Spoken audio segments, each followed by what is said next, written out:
শ্রীমদ্ ভগবদ্ গীতা ত্রয়োদশ অধ্যায়।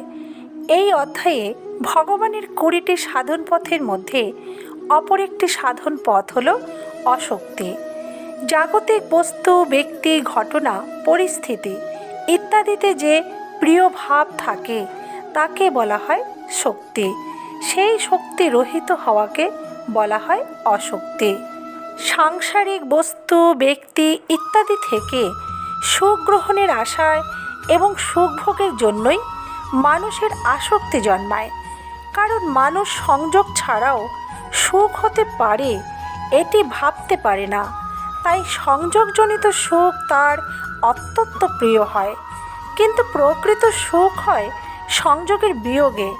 তাই সাধকের সাংসারিক আসক্তি ত্যাগ করা অত্যন্ত প্রয়োজন। ভগবান বলেছেন, সংযোগজনিত সুখ প্রারম্ভে অমৃতের মতো মনে হলেও তার পরিণাম হয় বিষের মতো, অর্থাৎ সুখভোগকারীদের পরিণামে দুঃখ ভোগ করতেই হয়। এটিই নিয়ম। জয় শ্রীকৃষ্ণ।